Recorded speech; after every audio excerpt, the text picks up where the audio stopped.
मैं आप लोगों के साथ लाइट के कुछ इंपॉर्टेंट टॉपिक्स का फिर डिस्कस करने वाला हूँ। जैसा कि मैंने आप लोगों के साथ पिछले क्लास में डिस्कस किया था ह्यूमन आई के बारे में, और इस क्लास में मैं आप लोगों के साथ डिस्कस करने वाला हूँ ऑप्टिकल इंस्ट्रूमेंट, जिसको हम लोग हिंदी में बोलते हैं लाइट से रिलेटेड जो भी डिवाइस है उसके बारे में मेनली रूप से हम लोग डिस्कस करेंगे कि ये किस तरह से वर्क करता है और इससे रिलेटेड कितने फॉर्मूले हैं। उस तरह से कई बार आप लोगों के एग्जामिनेशन में उसके डायग्राम को पूछ दिया जाता है, कभी कभार आपका ऑब्जेक्टिव में इससे रिलेटेड जो हम लोग फॉर्मूला ऑब्टेन करते हैं उस एक्सप्रेशन को डायरेक्ट लिख करके आपसे पूछ दिया जाता है, या कभी कभार छोटा मोटा आपके एक न्यूमेरिकल्स वगैरह पूछ दिया जाता है डायरेक्टली फॉर्मूला बेस्ड। तो मेनली रूप से हम लोगों को इस क्लास में डिस्कस करना है माइक्रोस्कोप के बारे में एंड टेलीस्कोप के बारे में। तो first of all I want to define microscope and what do you mean by microscope. Microscope के बारे में सबसे पहले हम लोग डिस्कस करना पसंद करेंगे। देखिए, माइक्रोस्कोप जस्ट लाइक एक ऑप्टिकल इंस्ट्रूमेंट है जो किसी भी ऑब्जेक्ट्स को लार्जर करके ऑब्जेक्ट को विजुअलाइज करता है, लार्ज करके। दैट मीन्स अगर कोई ऑब्जेक्ट स्मॉल है तो उसको क्या करता है, वो नियर बाय, अगर नियर बाय ऑब्जेक्ट है उसको क्या करता है, विजुअलाइज करके लार्जर कर देता है। दैट मीन्स ऐसे हम लोग बोल सकते हैं कि microscope is a optical instrument, it is an optical. हाँ, तो हमने बोला कि it is an optical instrument which is used to see larger nearby objects. That is small objects को विजुअलाइज करके उसे लार्जर करने में माइक्रोस्कोप हम लोग क्या करते हैं, हेल्प करती है। फिर यहाँ पे सेकंड पॉइंट है कि फाइनल इमेज, इमेज देखिए, final image is formed generally list distance of distinct vision, that is 25 centimetre. तो हमारी आई का जो list distance of distinct vision हो जाता है वहां पे जाकर के आपका इसे मत। तो if the final image is formed at infinity,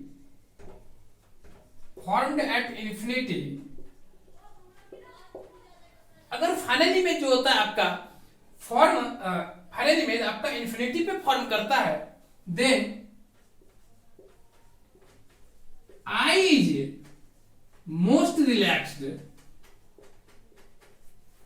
and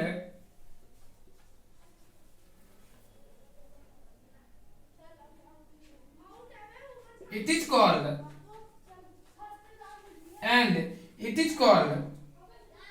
normal adjustment.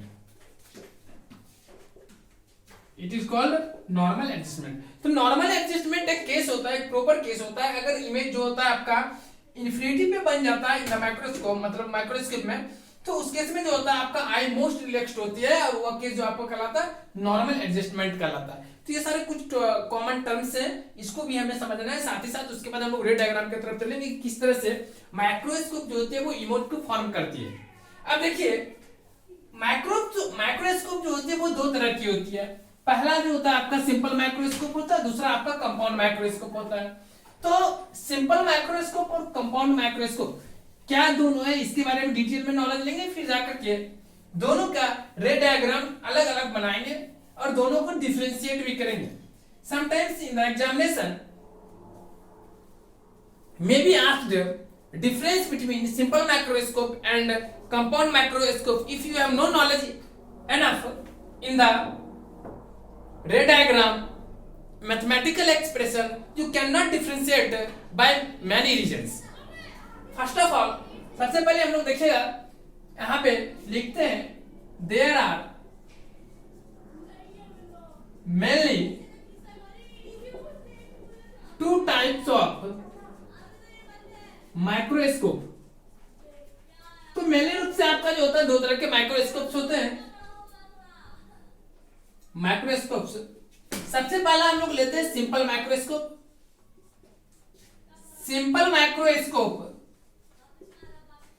Second point में हम लोग लेते हैं कंपाउंड माइक्रोस्कोप।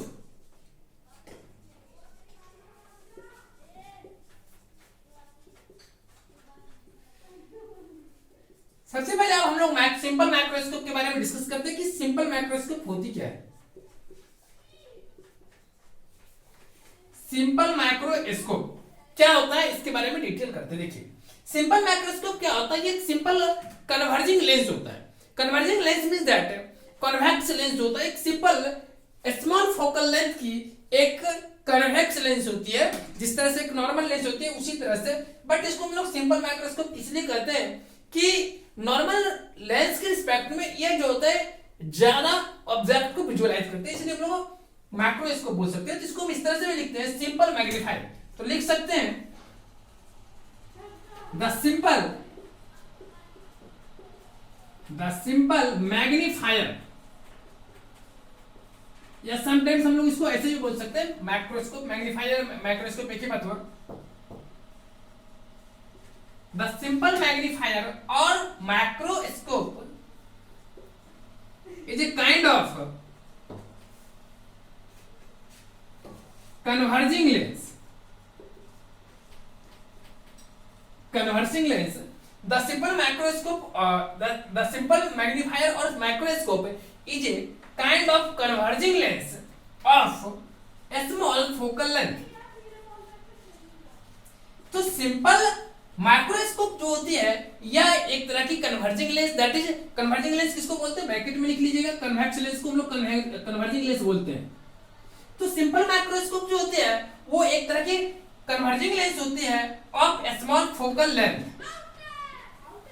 जिसकी फोकल लेंथ जो होती है बहुत ही छोटी होती है, इसलिए हम लोग लिखते हैं कि या इसकी जो फोकल लेंथ होती है वो स्मॉल होती है। इसके बारे में आपको देखिएगा एक्सप्रेशन से आपको क्लियरली पता चलेगी कि हम लोग जो कन्वर्जिंग लेंस का फोकल लेंथ स्मॉल लेते हैं, क्योंकि अगर इन द सिंपल माइक्रोस्कोप अगर हम लोग फोकल लेंथ स्मॉल लेते हैं तो इस केस में इमेज जो बनेगी आपको ज्यादा उसको विजुअलाइज करेगी, दैट मींस लार्जर बनाएगी।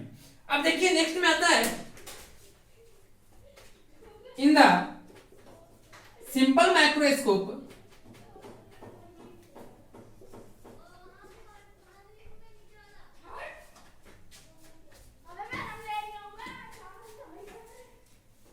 there are two types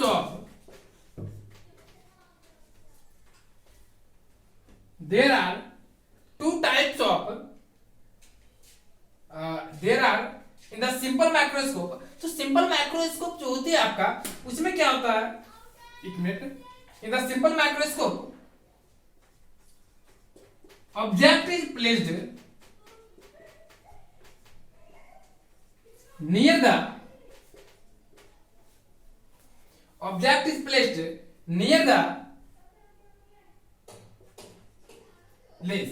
तो सिंपल माइक्रोस्कोप में क्या होता है कि आपका ऑब्जेक्ट जो होता है वो आपका लेंस के नियर में होता है, और इसको ब्रैकेट में अगर लिखना पसंद कर सकते हैं तो लिख सकते हैं आप टुवार्ड्स या टुवार्ड्स लेफ्ट। लेफ्ट डायरेक्शन में जो होती है या जिसको आप लोग टुवार्ड्स लेफ्ट जो होती है लेंस जो होती है उसके लेफ्ट में जो होती है आपका क्या होता है, ये आपका ऑब्जेक्ट रहता है। Object is placed near the lens towards left. अब यहाँ पे क्या है कि इतनी पॉइंट हुआ, अब हम लोग करते हैं इसकी इमेज फॉर्मेशन, जो इमेज किस तरह से बनाते हैं इसके बारे में डिस्कस करते हैं। देखिएगा एक चीज और लिख देगा, वाइल, इसमें और सेंटेंस जोड़ लेते हैं, वाइल आई इज पोजिशन्ड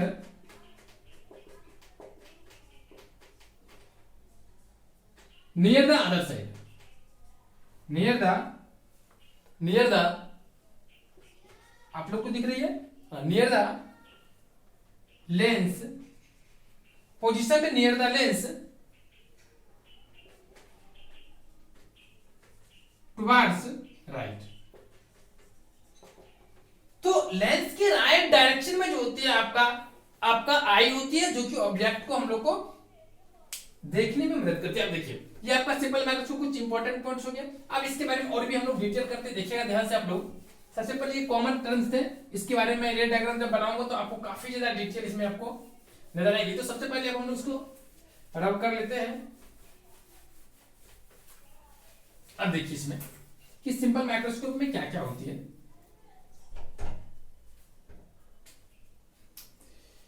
हमने बोला कि simple microscope is nothing just like a converging lens, that means convex lens. तो इसका मतलब इसका इमेज फॉर्मेशन कैसा होगा, इसके बारे में हम लोग पहले डिस्कस करते हैं। देखिए इसमें होता क्या है कि दो केसेस हम लोग एराइज करते हैं। सबसे पहला केस जो होती है इमेज फॉर्मेशन की पहला केस तब होती है जब हम लोग जैसे कि इमेज फॉर्मेशन करते हैं तो इमेज जो बनती है पहला केस में, क्योंकि ऑब्जेक्ट जो होता है ना दो तरह से हम लोग फील करते हैं, एक तो आपका ऑप्टिकल सेंटर और फोकस के मिडिल में होती है, और दूसरा केस होता है कि ऑब्जेक्ट को अगर आप फोकस पे रख लेते हैं, क्योंकि ऑब्जेक्ट जो होता है फोकस फ्रॉम फोकस से ऑप्टिकल सेंटर की मिडिल में फोकस को लेते हुए और ऑप्टिकल सेंटर की मिडिल में कहीं भी ऑब्जेक्ट रह सकता है, और अगर आपका फोकस पे रहता तो इमेज डेफिनेटली रूप से इन्फिनिटी पे बनेगी, और अगर ऑब्जेक्ट फोकस और ऑप्टिकल सेंटर के बीच में रहेगी तो इमेज आपका कहां बनेगी, इन्फिनिटी और 2f1, जिसको हम लोग बोल सकते हैं क्या कि radius of centre of curvature जो होती है, ठीक, उसको हम लोग 2f1 बोलते हैं लेंस में, तो वो जो होती है इन्फिनिटी और सेंटर ऑफ कर्वेचर के मिडिल में बनती है अगर वो object optical centre and focus के बीच में हो तो, और वो जो इमेज बनती है वो आपका जानते हैं कि आपका क्लास 10th में आप लोग पढ़ेंगे कि कॉन्वेक्स लेंस में अगर ऑब्जेक्ट फोकस और ऑप्टिकल सेंटर के मिडिल में हो तो उस केस में इमेज जो होते हैं आपका beyond the centre of curvature या 2f1 बनता है और इरेक्ट बनता है, उसके बाद आपका मैग्नीफाइड बनता है, वो ऑब्जेक्ट के रिस्पेक्ट में बड़ा बनता है। तो यहाँ पे इस केस का हम लोग फायदा लेंगे, देखिएगा आप लोग ध्यान से। तो सबसे पहला आपका आता है, इसका हम लोग इमेज सिचुएशन के बारे में थोड़ा देख लेते हैं। आपका देखिए ये आपका प्रिंसिपल एक्सिस हम लोग कंसीडर कर लेते हैं, यह आपका हो गया कन्वर्जिंग लेंस, ये आपका जो होते हैं इसको वर्टिकली दो पार्ट में हम लोग बांटने के लिए यूज करते हैं, और यहाँ पे आपका ऑप्टिकल सेंटर ओ हो जाती है, और यहाँ पर अगर हमने मान लिया f1 तो इधर आपका 2f1 हो जाएगी, और इन्फिनिटी का मतलब यहाँ पे होती है जस्ट 2f1 से बाहर अगर मैं चलूं, दैट मींस ये प्रिंसिपल एक्सिस है, अगर मैं प्रिंसिपल एक्सिस के बियॉन्ड अगर मैं बात करूं तो वही इन्फिनिटी होता है। ऐसा नहीं कि इन्फिनिटी का मतलब आपका आसमान होती है, हर चीज का इन्फिनिटी का एक रेंज होती है। अब देखिए यहाँ पे f1 है तो यहाँ पे हम लोग ले लेते हैं f2, और इधर आपका 2f2 आ जाती है। अब देखिए मान लीजिए कि ऑब्जेक्ट आपका f1 और ऑप्टिकल सेंटर के बीच में, पहला केस मैं कंसीडर करता हूं f1 और ऑप्टिकल सेंटर के बीच में, क्योंकि देखिए in the simple microscope image में बी फॉर्म्ड इन्फिनिटी और between the infinity and 2f1, image आपका इन्फिनिटी पे भी बन सकती है और इन्फिनिटी 2f1 के मिडिल में भी बन सकते हैं, means that beyond the 2f1। तो मुझे दोनों केस को यहाँ पे कंसीडर करना पड़ेगा, और आपको जनरल केस पहले तो मैं f1 और ऑप्टिकल सेंटर के बीच में कहीं भी ऑब्जेक्ट रहेगी तो किस तरह से इमेज फॉर्मेशन होगी उसका डिस्कस करते हैं। तो यहाँ पे देखिए अगर ऑब्जेक्ट को मैं यहाँ पे रखूं, मान लिया ये मेरा कोई ऑब्जेक्ट है, इसका नाम आप दे सकते हैं कोई ए भी दे दीजिए। अब इस ऑब्जेक्ट का जो इमेज बनेगी डेफिनेटली रूप से आप बोल सकते हैं कि सबसे पहले लाइट रे को हम लोग क्या करेंगे, प्रिंसिपल एक्सिस के पैरेलल में इंसिडेंट कर दिया, after refraction it passes through the focus, और सेकंड लाइट रे जो है आपका हम ऑप्टिकल सेंटर से इंसिडेंट कर दिए। अगर मैं इस लाइट रे को ऑप्टिकल सेंटर से इंसिडेंट कर दिए तो उस केस में इसको अगर आप बाहर एक्सटेंड कर लेंगे towards back side, you feel that it intersect each other at a particular point. Here, if you extend towards refraction line side, you can't intersect each other. ये दोनों कभी एक दूसरे को इंटरसेक्ट नहीं कर सकता, क्योंकि दोनों के बीच का जो वर्टिकल डिस्टेंस है वो कंटिन्यूअसली इंक्रीज कर रही है। in that case definitely they will be met in back side। तो इसलिए हमने क्या किया, इसको बैक साइड बढ़ा लिया। अब जो बैक साइड है ये हम लोग क्या किए, ये अपने डॉटेड लाइन से इसको एक्सटेंड किया है, तो डेफिनेटली रूप से जो इमेज बनेगी वो क्या बनेगी, इरेक्ट इमेज बनेगी। तो यहाँ पे देखिए इस तरह से आपका इमेज आती है, समझ गए। अब देखिए ये अगर मैं मान लिया कि h ये मेरा हाइट ऑफ ऑब्जेक्ट हो गया, और ये मेरा हाइट ऑफ h मान लीजिए, या h मान लीजिए हाइट ऑफ ऑब्जेक्ट, इसको मान लीजिए hi हाइट ऑफ इमेज। अगर इसको HO माने हाइट ऑफ ऑब्जेक्ट और इसको आपने HI माना, या H ही ले लीजिए सही रहेगा, H मतलब हो गया हाइट ऑफ ऑब्जेक्ट और HI का मतलब वो हाइट ऑफ इमेज। तो डेफिनेटली रूप से आप यहां से बोल सकते हैं कि ये भी आपका हाइट जो होगा वो HI हो जाएगा। और एक मिनट के लिए मान लिया ये एंगल जो आपका अल्फा है, ये एंगल क्या है, अल्फा ये एंगल है, तो मुझे यहाँ पे क्या कंसीडर करना है, ध्यान से देखिएगा। अगर ये एंगल आपका अल्फा है, सॉरी इस एंगल को आप बीटा मान लीजिए और इस एंगल को आप अल्फा मान लीजिए। अगर आप इस एंगल को अल्फा मानते हैं और इस एंगल को बीटा मानते हैं, तो अब यहाँ पे क्या कर सकते हैं कि इमेज जो बना है यहाँ पे, अब सबसे पहले मैं इसको एक्सप्लेन करने से पहले आपको मैं बताना पसंद करूंगा कि दो तीन टर्म जो होते हैं, एक आपका लीनियर मैग्निफिकेशन हो जाती है और इसके बाद जो होती है आपका लीनियर मैग्निफिकेशन के बाद आपका जो टर्म आता है वो आपका टोटल मैग्निफिकेशन। ये दो टर्म जिसके बारे में आप पिछले क्लास में मैंने आपको बताया। तो सबसे पहले मैं आप लोगों के साथ में डिस्कस करने के लिए चल रहा हूं लीनियर मैग्निफिकेशन के बारे में, जिसके बारे में जानते हैं कि linear magnification is defined as the ratio of height of image to the ratio to the height of object. तो ये दो टर्म अगर आप जानते हैं तो इजीली आप फाइंड कर सकते हैं लीनियर मैग्निफिकेशन। तो सबसे पहले मैं क्या करूंगा, यहां से आप देखिए, since we know that linear magnification that means m। अच्छा, इसको लिखने से पहले दो तीन पॉइंट और भी यहां पे लिख देंगे, वो लिख लीजिएगा आप लोग। The final image formed by the final image is formed by simple microscope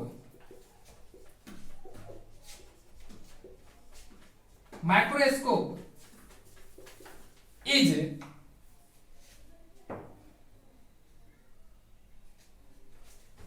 erect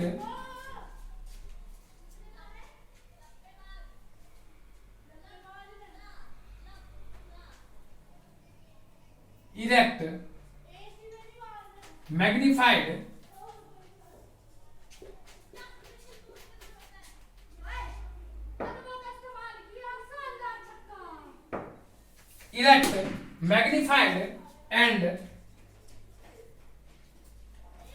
सबसे पहले तो आप यहाँ पर देख सकते हैं कि हम लोगों ने यहाँ पे इमेज को फॉर्मेशन किए थे। देखिए, तो हमने डॉटेड लाइन से यूज किया, इसका मतलब डेफिनेटली रूप से ये इरेक्ट होगा। और ये आपका मैग्नीफाइड का मतलब हो गया ये ऑब्जेक्ट से बड़ा बनेगा। और तीसरा पॉइंट जो आपका आता है वो इसमें आ जाएगा कि देख लिए कि यहाँ पे इमेज जो बना वो कैसा बना है, सीधा बना है। तो हम लोग यहाँ पे ये भी लिखेंगे कि इमेज जो आप लोगों का बनता है वो कैसा बन रहा है, सीधा बन रहा है। तो इमेज हम लोग का सीधा बन रहा है, तो उस चीज को भी हम लोग को लिखना पड़ेगा, erect magnified and virtual. Virtual का मतलब यहाँ पर इरेक्ट हो जाएगा, इरेक्ट का मतलब सीधा ही होता है आपका, सीधा मैग्नीफाइड एंड वर्चुअल। तो यहाँ पे हम लोग लिख दिए the final image is formed by simple microscope is erect magnified and virtual. एक और रही लाइन लिख लीजिएगा आप लोग, image the final image may B formed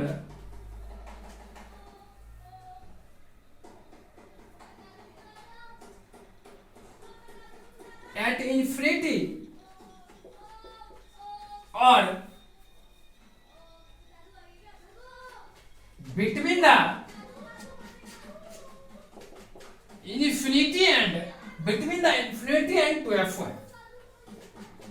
ये आपका फाइनल स्टेटमेंट हो गया। तो इस बात को आप लोग याद रखें, क्योंकि यही बात जो है आपका इसके लिए यूजफुल है। और आपको मैं बता दूं, सिंपल माइक्रोस्कोप से रिलेटेड आपको एक क्वेश्चन यहाँ से ऑब्जेक्टिव गेस होती है, वो आपका ये आती है कि सिंपल माइक्रोस्कोप जो होती है वो किस तरह से इमेज को फॉर्म करती है, उसको आप लोग को याद रखना। वो इरेक्ट बनाता है, मैग्नीफाइड का मतलब ऑब्जेक्ट के रिस्पेक्ट में बना। और तीसरा होता है आपका वर्चुअल। वर्चुअल का मतलब हम लोग बोलते हैं कि यह जो इमेज आपका डॉटेड लाइन से मिलाया गया है, जो कि आपका वर्चुअल, अगर यही आपका रियल होता तो हम लोग डॉटेड लाइन से नहीं मिलाते, उसको डायरेक्ट लाइन सेगमेंट से मिलाते। तो ये बात आप लोग याद रखेंगे, ये आपके ऑब्जेक्टिव का बहुत इंपॉर्टेंट पॉइंट है, खास करके माइक्रोस्कोप से रिलेटेड, सिंपल माइक्रोस्कोप से रिलेटेड। फिर आता था final image may be formed at infinity और between the infinity and two f1। तो मैंने जैसा कि आपको बोला है कि हम लोग ऑब्जेक्ट को रख सकते हैं with f1 and between the f1 and object optical centre. So image may be formed at infinity और between the two f1 and infinity. तो इस पॉइंट को आप लोग याद रखेंगे। नेक्स्ट आपका आता है इसमें कुछ मैथमेटिकल पोर्शन, उसके बारे में अब हम लोग डिस्कस करेंगे। चलिए, तो ये इतना बात आप लोग को कभी भी एग्जाम में अगर पूछे विथ रे डायग्राम, तो सबसे पहले इतना बात आप लोग जरूर लिखे, क्योंकि ये बहुत ही इंपॉर्टेंट बात है। इसके बाद आपका रे डायग्राम है, तो रे डायग्राम काफी इजी है, आप लोग देख ही रहे हैं तीसरी बात आती है इसका मैथमेटिकल पोर्शन और बहुत ज्यादा यूजफुल होती है इसके न्यूमेरिकल्स को सॉल्व करने में, इसलिए इसके मैथमेटिकल पोर्शन पर भी हम लोगों को ध्यान देना पड़ेगा। देखिएगा now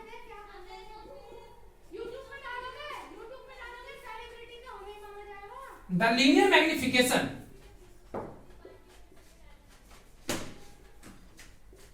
which is simply denoted by m, जिसको हम लोग स्मॉल m से डिनोट करते हैं, it is simply defined as height of hi by h naught, that means height of image divided by height of object. इसकी definition ये होती है। अब जैसे कि इसका एक और फॉर्मूला आता है, आप जानते होंगे, image distance divided by object distance. तो यहाँ पे लिख लेंगे वेयर, अच्छा इसको बाद में लिखेंगे, b अपॉन u हो गया। अब ये b को आप उसी तरह रखें और इसको 1 अपॉन u लिख सकते हैं इस तरह से मल्टीप्लिकेशन के फॉर्म में। Since according to length formula you know that 1 upon v minus 1 upon u is equal to 1 upon f, क्योंकि आपका यहाँ पर क्या है ये लेंस है, तो इसके लिए थीन लेंस के लिए मैंने आपको पढ़ाया था कि 1 अपॉन क्लास 10 में भी आप लोग पढ़े होंगे कि 1 upon v minus 1 upon u is equal to 1 upon f होता है। तो इस केस में अगर वहां से आप 1 अपॉन u निकालना चाहेंगे तो 1 अपॉन u क्या हो जाएगा, 1 upon v minus 1 upon f। तो यहाँ से लिख सकते हैं, यहाँ पर लिख लीजिए अगर नहीं समझ में आ रहा है। Since 1 upon v minus 1 upon u is equal to 1 upon f, so you can write 1 upon u is equal to what, 1 upon v minus 1 upon f, so you can write 1 upon u is equal to 1 upon v minus 1 upon f. This expression after multiplying you get 1 minus v upon f. तो यहां से आप लोगों ने क्या obtain किया, m is equal to 1 minus v upon f। अब यहां पे देख सकते हैं कि यह किस तरह का लेंस है, कन्वर्जिंग लेंस, कन्वर्जिंग लेंस, और इसी को हम लोग बोल सकते हैं कन्वेक्स लेंस। क्या बोल सकते हैं, कन्वेक्स लेंस। अब इसको हम लोग कन्वेक्स लेंस बोल सकते हैं। देखिएगा m is equal to 1 minus v upon f निकला, वेयर सारे सिंबल का मीनिंग भी हम लोग लिख लेते हैं ताकि आप लोगों को समझ में आए। Where hi is equal to height of image,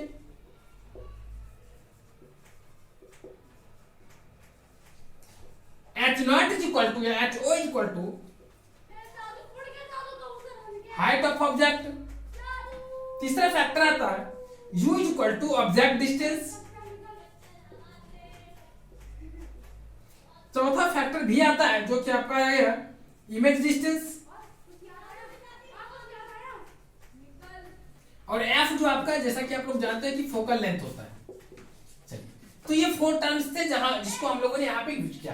अब देखिए m is equal to 1 minus v upon f आ गया, आप लोग उसको भी लिख ले, चाहिए m is equal to 1 minus v upon f।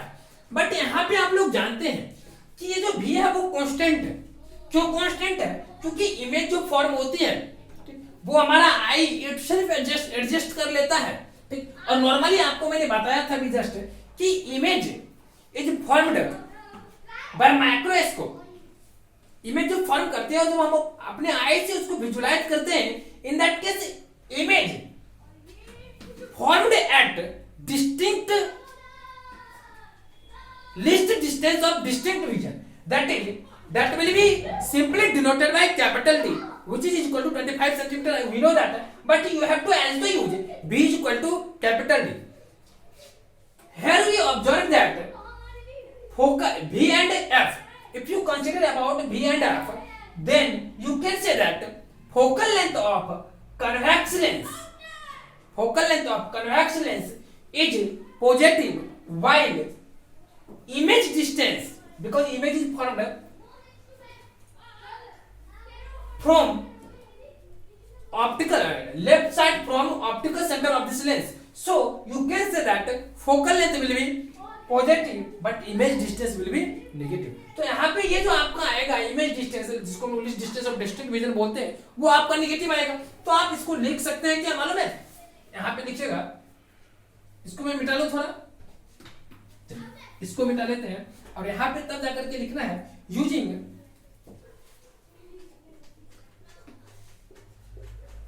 New Cartesian sign convention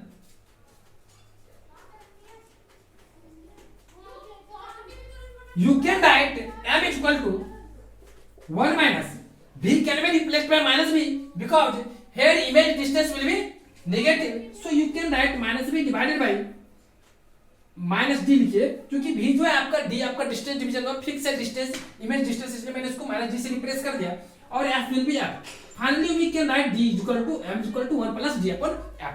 तो ये जो हो गया आपका मैग्नीफिकेशन से रिलेटेड फॉर्मूले हो गए।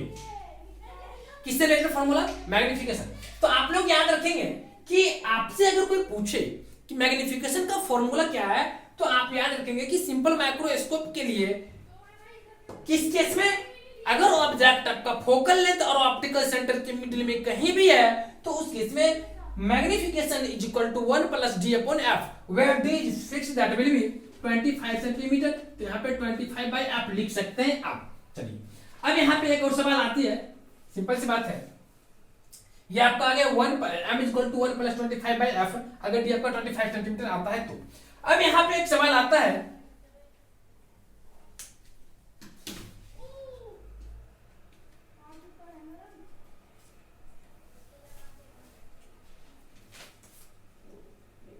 इसको समझ गए? अब यहां से ये मैग्नीफिकेशन क्या रिप्रेजेंट करता है वो आप भली भांति जानते होंगे, क्योंकि मैग्नीफिकेशन जो होती है comparison between object and image होता है, उसके हाइट का होगा या इसके ऑब्जेक्ट डिस्टेंस और इमेज डिस्टेंस, मेनली रूप से उसके डायमेंशन का कंपैरिजन होता है। तो यहाँ पे जो हम लोग लीनियर मैग्नीफिकेशन निकाले हैं, इस फॉर्मूला से आप क्या ऑब्टेन कर सकते हैं कि आपको मिला है m is equal to 1 plus d by sorry 25 या डी इसको कर सकते हैं बाई एफ। तो ये जो आपको फॉर्मूला मिला है, अगर आप यहाँ पे एफ इक्वल टू मान लीजिए कि आपने 5 सेंटीमीटर रख दिया, तो अगर 5 सेंटीमीटर रखे तो एम बराबर आपको क्या मिला? एम बराबर आपको क्या मिल जाएगा? यहाँ पे एम बराबर मिल जाएगा 1 plus 25 by 5, that means 6। That is, इसका मतलब ये हुआ, इफ एक एग्जांपल के तौर पे मैं आपको कंसीडर करवा रहा हूं ताकि आप इसको विजुअलाइज कर सके इजीली। तो इफ यहाँ पे कहे अगर f is equal to 5 centimetre, then m is equal to 1 plus 25 divided by 5, finally we can write m is equal to 6। m is equal to 6 means that what? m is equal to 6 which is equal to hi by h naught, that implies that hi is equal to 6 times h naught। इसका मतलब ये हुआ कि अगर object का कुछ भी height हो तो इमेज का हाइट 6 टाइम्स बनेगा। कंडीशन ये है कि अगर आपका फोकल लेंथ, उस लेंस का फोकल लेंथ अगर आपका 5 सेंटीमीटर होती है तो सोच सकते हैं कि 6 टाइम वो इसको क्या कर सकता है, लार्ज मैग्नीफाइड कर सकता है ऑब्जेक्ट को, अगर 5 सेंटीमीटर का। और जितना भी फोकल लेंथ कम होगी, जितना कम फोकल लेंथ होगी उतनी ज्यादा इसका डायमेंशन होगी। अगर मान लीजिए आपने फोकल लेंथ 2 सेंटीमीटर ले लिया तो इसका डायमेंशन कितना हो जाएगा? 12 प्लस 1 13 से भी ऊपर आ जाएगा, क्योंकि आपका 12 प्लस जा रहा है तो 12 प्लस 1 13 प्लस। तो इस केस में आप कह सकते हैं कि height of an image is magnified by 6 times if it's focal length will be 6 centimetre. तो मुझे लग रहा है कि आप लोग इसको समझ गए होंगे किस तरह से किया। अब हम लोग नेक्स्ट टर्म के बारे में चलते हैं, इसके नेक्स्ट टर्म के बारे में, इसमें नेक्स्ट टर्म क्या है उसको देखते हैं। तो इस बात को आप एक फॉर्मूला को याद रखेंगे, क्या इस फिगर को इसी तरह से रहने दें क्योंकि आप लोग के लिए यूजफुल है। m is equal to 1 plus d by f, ये आपके लिए इंपॉर्टेंट फॉर्मूला है, इसको आप लोग ध्यान से याद रखेंगे। चलिए नेक्स्ट आपका आता है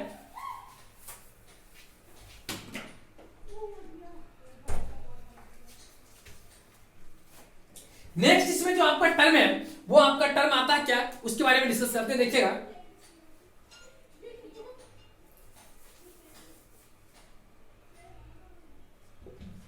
if image is formed at infinity, अगर इमेज आपका इंफिनिटी पे बन जाती है तो उस केस में हम लोगों को क्या यहाँ पे प्रॉब्लम होगी? प्रॉब्लम ये होगी कि ये आपका हाइट ऑफ इमेज जो है ये आप यहाँ पे शो नहीं कर पाएंगे इसको। तो अगर इमेज इंफिनिटी पे बनती है तो उस केस में क्या होगा, ये जो आपका हाइट ऑफ इमेज है, सेकंड केस में मैं बता रहा हूँ जो कि आपके बुक्स में भी मेंशन किया हुआ, बट जनरली आपको फर्स्ट केस ही अराइज करता है एग्जाम में, फिर भी मैं इसको आपको बता रहा हूँ। तो यहाँ पे अगर इमेज आपका मान लीजिए 1 मिनट के लिए, ये मैंने जो फिगर बनाई इसमें थोड़ा सा चेंजिंग हम लोग करेंगे, देखिएगा।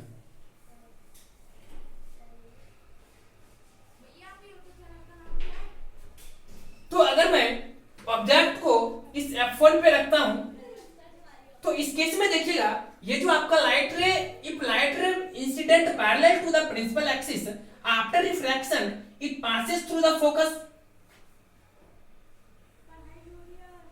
Similarly, another light ray incident through the optical center which passes or which goes in other medium without any deviation.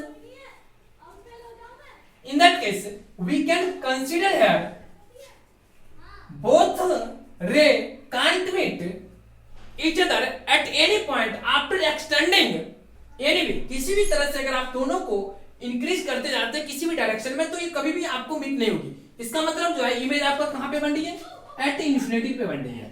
तो अब यहाँ पे अगर मैं कंसीडर करूंगा फिर वो वही सारी बातें जो मैंने आपको बताया था. तो यहाँ पे अगर मैं सबसे पहले लीनियर मैग्निफिकेशन को निकालूंगा तो यहाँ पे हम लोग नहीं निकाल सकते. क्यों नहीं निकाल सकते हैं? क्योंकि लीनियर मैग्निफिकेशन के लिए जो होती है आपका HI/H0 चाहिए. हाइट ऑफ इमेज तो मुझे पता नहीं चलेगी, केवल हम लोग को हाइट ऑफ ऑब्जेक्ट है. सो हम लोग क्या करते हैं यहाँ पर लीनियर मैग्निफिकेशन नहीं निकाल करके एक न्यू मैग्निफिकेशन के बारे में डिस्कस करते हैं, जिसके बारे में मैं आप लोगों को पिछले क्लास में भी बताया था. तो आप लोग का नेक्स्ट जो मैग्निफिकेशन होता है वो आपका आ जाता है, जिसके बारे में मैंने आपको बताया था, उसको कहते हैं एंगुलर मैग्निफिकेशन. देन इन्फिनिटी हम लिखेंगे. Then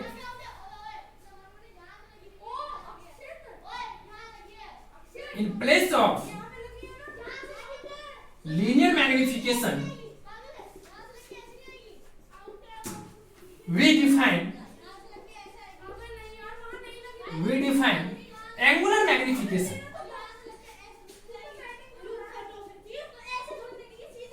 As you know that standard definition of angular magnification is defined as the ratio of angle subtended by image to the object. तो यहाँ पे जो होती है जिसको हम लोग कैपिटल एम से डिनोट करते हैं, और इसको किस तरह से डिफाइन किया जाता है, angle of image, angle subtended by image. तो इमेज के द्वारा जो एंगल बनाई जाती है वो, और ऑब्जेक्ट के द्वारा जो एंगल बनाई जाती है वो, that is m is equal to capital M is equal to alpha by beta. Since according to question length is so thin, in that case alpha and beta is also so small, so alpha can be referred as 10 alpha by 10 beta. इसलिए हम लोग alpha और beta को क्या कर सकते हैं, alpha को 10 अल्फा और बीटा को 10 बीटा से रेफर कर सकते हैं. Since lens is so thin, lens जो है आपका बहुत ही पतला है, इसलिए हम लोग यहाँ पे alpha can be referred as 10 alpha and beta can be referred as 10 beta.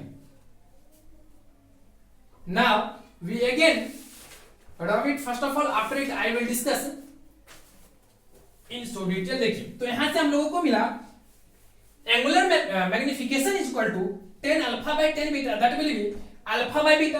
तो हम लोग इसको लिख सकते हैं since angular magnification is equal to 10 alpha by 10 beta. अब देखिए ये अल्फा और बीटा, ये आपका अल्फा होता है, ये आपका क्या होता है, बीटा होता है. यहां से अगर आप 10 अल्फा की बात करेंगे, ठीक, यहां से अगर आप 10 अल्फा की बात करेंगे तो आप क्या बोलेंगे, h बाई f1 हो, आराम से आप बोल सकते हैं f1 हो. 10 अल्फा बराबर क्या होगा, h बाई f1 हो. तो यहां पे इसको लिख सकते हैं कि अगर आपका h है तो इजीली यहां पे लिख सकते हैं. देखिए 10 अल्फा इज इक्वल टू, देखिए तो यहां पे आ गया. नाउ सबसे पहले हम लोग सेपरेटली दोनों को निकाल लेते हैं. तो 10 अल्फा बराबर आप लोग क्या कर सकते हैं, ठीक, यहां पे कर सकते हैं h बाई इसका जो आपका ये जो है ये आपका और f1 है, और यहां पर आपका क्या है f2 है. तो ये जो f और f है और यहां पर और f2 है, तो यहां पे आप लोग देखिए इसको अल्फा माने, यहां पे इसको बीटा माने. तो यहां पे जब आप 10 अल्फा माने में निकालेंगे तो ये आपका h बाई d हो जाएगा. ये डिस्टेंस डी क्या है, ये आपका फिक्स है ना, ये एफ है, तो यहाँ पे h बाई डी हम लोग लिख दिए, इसीलिए लिख दिए h बाई डी. ठीक, अब इसको ये 10 अल्फा बराबर h बाई डी है, जिसको हम लोग अप्रोक्सीमेटली लिख सकते हैं alpha is equal to h by d. क्योंकि आपका जानते हैं कि ये tan थीटा जो है, अगर थीटा स्मॉल हो तो tan theta is equal to theta, so you can write h by d. ये जो डी है आपका और f1 के बीच का डिस्टेंस हो जाता है. फिर नेक्स्ट टर्म इसमें आ जाता है आपका as we know that h i divided by h nought is equal to m is equal to v upon u. ये फॉर्मूला आप लोग जानते हैं। अगर ये फॉर्मूला आप लोग जानते हैं तो यहां से कह सकते हैं टेन अल्फा, सॉरी ये टेन अल्फा कहाँ, ये टेन अल्फा तो यहाँ पे आ जाएगी। ये आपका इमेज तो इधर आपका कहीं बनेगी। एक मिनट के लिए मैं कंसीडर कर लिया, यहाँ पे इमेज बन रही है तो इमेज तो आपका टेन अल्फा टेन बीटा के द्वारा बनेगा। और यहाँ पर ये जो ऑब्जेक्ट के द्वारा एंगल बनाया गया वो क्या है आपका अल्फा है। तो यहाँ से आपको क्या आ गया कि टेन अल्फा बराबर H by D which is also approximately alpha, क्योंकि आपका अल्फा जब छोटा होता तो टेन अल्फा बराबर अल्फा हो जाएगी। और फिर देखिए we know that h i by h nought is equal to small m that will be v upon u. अब यहाँ से एक चीज और निकाल सकते हैं, so h i will be क्या हो जाएगा h nought times v upon u. ये आपका एक्सप्रेशन एच आई का आ जाएगा। अब अगर एच आई का वैल्यू ये निकल गया तो अब हम लोग देखते हैं एक और टर्म यहाँ पे नाउ ये आपका यहां तक आ गया। अब देखिएगा नेक्स्ट टर्म जो आपका आता है यहां से टेन बीटा अगर मैं निकाला तो टेन बीटा के बारे में आप लोग क्या बोल सकते हैं कि टेन बीटा जो होगी आपका ये भी आपका क्या होगा कि कंप्लीटली रूप से ये हाइट ऑफ ऑब्जेक्ट लेगा, हाइट ऑफ इमेज लेगा। हाइट ऑफ इमेज की अगर मैं बात करूंगा तो यहाँ पे क्या होगा एच आई डिवाइडेड बाई, और ये जो आपका होगा वो क्या होगा फोकल लेंथ के करीब करीब बराबर है, क्योंकि ऑप्टिकल सेंटर यहाँ पे आ जाएगी। तो यहाँ पे आपका क्या होगा एच आई बाई एफ, आप इसको आसानी से बोल सकते हैं। तो ये आपका एच आई बाई एफ आ गया। अब ये अगर आपका एच आई बाई एफ आ जाता है, अगर ये आपका एच आई बाई एफ आ जाता है टेन बीटा के बराबर एच आई बाई एफ, सो अब एक बात और भी है, देखिए ये दोनों पैरेलल है, ये दोनों आपका क्या है पैरेलल है। तो यहाँ पे इस ट्रांसवर्सल देख लिया, ऐसे भी ये दोनों कौन सा एंगल बन जाता है आपका, ये आपका कोरिस्पोंडिंग एंगल बन जाता है। तो यहाँ पे अल्फा बराबर बीटा भी हो रहा है। तो यहाँ पे देखिएगा ये आपका एच आई बाई एफ हो गया, लेकिन इंफिनिटी के कैसे है यहाँ पर। तो यहाँ पे आप देख सकते हैं कि जो आपका एंगुलर मैग्निफिकेशन है वो आपका थीटा है बाई थीटा नॉट। ये थीटा नॉट जो है ना देखिए होती क्या है कि ये जो आपका मैंने अल्फा और बीटा से पहले डिनोट किया, तो अल्फा और बीटा का मतलब क्या होता है यहाँ पे कि यहाँ पे वास्तव में जो अल्फा और बीटा ये दोनों एंगल तो सेम है। तो ये जो आपका एंगुलर मैग्निफिकेशन डिफाइन किया जाता है, इसका डेफिनेशन होता है आपका ratio of angle subtended by image to the object at eye. तो आंख पे ये इमेज फॉर्म होती है, तो आंख की जो यहाँ पे हम लोग इमेज उसका नहीं यहाँ पे फॉर्म कर रहे हैं, यहाँ पे इसलिए क्या करता है कि यहाँ पे कोई अगर इमेज होगी, मान लीजिए यहाँ से एक लाइट ले जाएगी, यहाँ पे मेरा आई है एक मिनट के लिए मान लीजिए, और फिर ये आपका होगा तो ये जो आपका आ गया ये क्या हो गया, ये जो डिस्टेंस होगा हॉरिजॉन्टल tan थीटा बराबर आपको परपेंडिकुलर बाय बेस होता है, तो बेस जो आपका हो जाएगा वो कैपिटल डी होगा। इसलिए हम लोगों ने यहाँ पे क्या किया ये h बाय d लिखा है। h आपका डिस्टेंस हो गया और d आपका क्या हो गया ये हॉरिजॉन्टल डिस्टेंस हो गया, जिसको हम लोग least distance of district division के नाम से जानते हैं। और फिर आपने इसको क्या किया है थीटा है जिसको हम लोग बोलते हैं, इसको कह सकते हैं tan अल्फा जो कि h बटे d है, उसको मैंने लिखा, फिर इसको आपने ये लिखा। जब दोनों को कैलकुलेट लिख दिए तो यहाँ से फाइनली आपको मिल जाएगा d अपॉन f, और ये f क्या है फिर, तो वास्तव में जो ये आपका f है, तो यहाँ पे हम लोगों ने जो tan बीटा लाया है जिसको हम लोग बोल सकते हैं tan थीटा i बोल सकते हैं यहाँ पर हियर tan थीटा i, ये जो tan थीटा i है, ये tan थीटा i जो है आपका कितना है, ये tan थीटा i जो आप लोगों ने निकाला है, ये tan थीटा i वास्तव में क्या है, तो ये आपका आ जाता है d है, सॉरी ये tan थीटा i आपका हो जाता है h अपॉन f हो जाता है। तो h अपॉन f होने की वजह से ही क्या होता है हाइट ऑफ ऑब्जेक्ट बोल सकते हैं h नॉट अपॉन f, ये tan थीटा i क्या हो गया, तो यहाँ पे इमेज के द्वारा ये अगर आपका हाइट ऑफ ऑब्जेक्ट ये h हो गया और ये यहाँ से डिस्टेंस कितना है, इसलिए हमने tan थीटा i बराबर क्या मान लिया h नॉट अपॉन f, तो h नॉट अपॉन f लिखेंगे और इसका बाद d अपॉन ये एक आपका आ गया h नॉट अपॉन f, तो इसकी जगह पे ये लिख देंगे h नॉट अपॉन f, फिर जाकर के ये थीटा है इसको लिखेंगे h अपॉन d, यहाँ पे लिख सकते हैं थीटा i जो कि आपका है h not upon f into theta naught जो आपका आ गया, इसको मत लिखिए, ऐसे लिखिएगा कोई दिक्कत नहीं है, लिख लीजिए फिर भी। और थीटा नॉट जो है आपका कितना है d अपॉन f, ये दोनों कैंसिल हो गए, ये आपका h not divided by d आ गया, जिसको हम लोग h not sorry d upon f h upon d h upon d upon f sorry h upon d होगा ना, ये tan alpha h upon d, ये दोनों कैंसिल हो गया, ये आपका आ गया d अपॉन f। तो इस तरह से हम लोगों ने क्या ये आपका एंगुलर मैग्निफिकेशन का जो फाइनल फार्मूला था d अपॉन f आ गया। वैसे आपको मैं बता दूं कि इसको अगर वहां से नहीं तो आप डायरेक्ट भी समझ सकते हैं, इतना लंबी प्रोसेस हो सकता है आप लोग के लिए ज़्यादा परेशानी वाला होगा। ऐसे शुरू में आप लोग समझ गए होंगे कि वहां पे हम लोगों ने निकाला था फाइनल एक्सपेंशन, क्या निकाला था, m equal to 1 plus d upon f. ये फॉर्मूला आप लोग समझ गए होंगे, तो यहीं से आप इसका भी निकाल सकते हैं, क्योंकि बताते हैं ये जो आपका डी अपॉन एफ होता है ये 1 के रिस्पेक्ट में क्या है, काफी बड़ा वैल्यू है। क्योंकि आप जानते हैं कि जब ये ऑब्जेक्ट इन्फिनिटी पर रहेगा तो इमेज काफी बड़ा मतलब इमेज जो काफी बड़ा होगा। अगर इमेज बहुत बड़ा होगा तो इसका वैल्यू काफी बड़ा होगा, इसका वैल्यू काफी बड़ा होगा, तब तो ये 1 इसमें ऐड होगा। तो इस केस में हम लोग 1 को इग्नोर कर सकते हैं, क्योंकि आप देख सकते हैं कि in the case of angular magnification you get expression d upon f। तो यहाँ पे आपका एंगुलर मैग्निफिकेशन का फॉर्मूला d अपॉन f आया, और नॉर्मल मैग्निफिकेशन जो था हम लोग का लेजर मैग्निफिकेशन, उसके लिए मैंने एक्सप्रेशन लाया था 1 प्लस d अपॉन f। तो यहाँ से क्लियर आप कर सकते हैं कि in case of when image is formed at infinity then magnification है रिड्यूस्ड बाय 1। तो यहाँ पे क्या होता है कि मैग्निफिकेशन 1 से घट जाती है। तो आप लोग याद रखेंगे इस फॉर्मूला को, उसके बाद आप इंफिनिटी वाला केस में कहिएगा कि मैग्निफिकेशन होगा d अपॉन f, जबकि आपका अगर नॉर्मल केस में कहेंगे तो इसके लिए आपका मैग्निफिकेशन आ जाएगा 1 प्लस d अपॉन f। चलिए फिर मैं आप लोगों के साथ अगले क्लास में मिलूंगा। अच्छा एक पॉइंट और इसमें लिख लेंगे, क्योंकि कभी कभी ऑब्जेक्टिव में वो भी पूछ देता है, तो इस बात को केवल इसमें इतना ही याद रखना आप लोग को। अगर मैग्निफिकेशन निकालने के लिए बोलता है तो फॉर्मूला याद रखना है कि सिंपल माइक्रोस्कोप में जो मैग्निफिकेशन का फॉर्मूला आता है वो 1 प्लस डी अपॉन एफ आ जाता है। वही फॉर्मूला जो होता है आपका अगर इंफिनिटी के केस में आता है, ठीक, वो आपका डी अपॉन एफ आ जाता है। फिर देखिएगा अगर यहाँ पे एक और क्वेश्चन इसमें टॉपिक पॉइंट लिख लीजिएगा, if object is situated at a distance, एक मिनट ये नहीं चल रही है,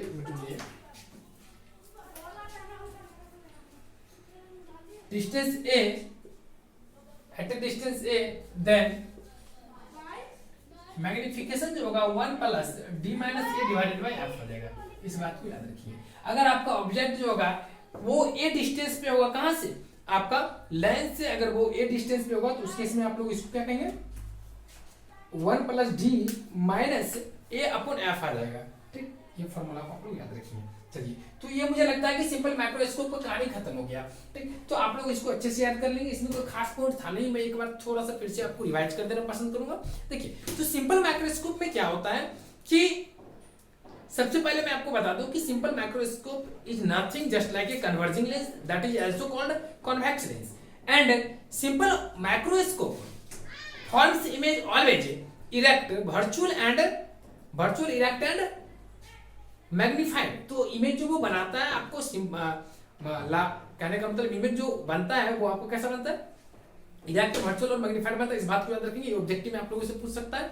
और तीसरा इसमें पॉइंट ये भी याद रखेंगे कि ऑब्जेक्ट जो हम लोग कंसीडर करते हैं between focus and optical centre, focus पे भी ऑब्जेक्ट रह सकते हैं, यहाँ पे कंसीडर करते हैं। ठीक, अगर आपका ऑब्जेक्ट फोकस पे रहती है तो इमेज इन्फिनिटी पे बनेगी। वही अगर between the focus and optical centre के बीच में रहती है तो इमेज जो beyond the centre of curvature मतलब 2f1 के बाहर बनेगी। इसका वजह यह होती है क्योंकि ये जस्ट लाइक कॉन्वेक्स लेंस है, तो कॉन्वेक्स लेंस में तो यही कहानी होती है। एक पॉइंट और भी है कि इसकी जो फोकल लेंथ रहती है वो जनरली क्या होती है कि आपका फोकल लेंथ जो होती है वो छोटी होती है, और यही वजह से क्या होता है कि इसका मैग्निफिकेशन ज्यादा होता है। क्योंकि आप जानते हैं कि in general case when object is placed between optical centre and focus, in that case image is magnified and erect and virtual. तो वहां पे जब इमेज इरेक्ट वर्चुअल जब बनती है तो m इज इक्वल टू हमने निकाला तो 1 प्लस डी अपॉन एफ, तो f का वैल्यू जितना छोटा होगा उतना बड़ा इसका मैग्निफिकेशन होगा। बट फिर भी सिंपल माइक्रोस्कोप के पास जो होती है वो एक लिमिट पावर होती है। कहने का मतलब ये मैक्सिमम अगर मैग्नीफाइड कर पाए तो 8 से 9 टाइम्स जो होती है ना वो मैग्नीफाइड कर पाएंगे। इसलिए आप लोग क्या करेंगे, अब हम लोग नेक्स्ट क्लास में डिस्कस करेंगे कंपाउंड माइक्रोस्कोप और बहुत ही डिटेल में। चलिए ठीक है, फिर मैं आप लोगों को अगले क्लास में मिलता हूँ जिसमें डिस्कस करने वाले compound microscope. Thanks all of you, bye.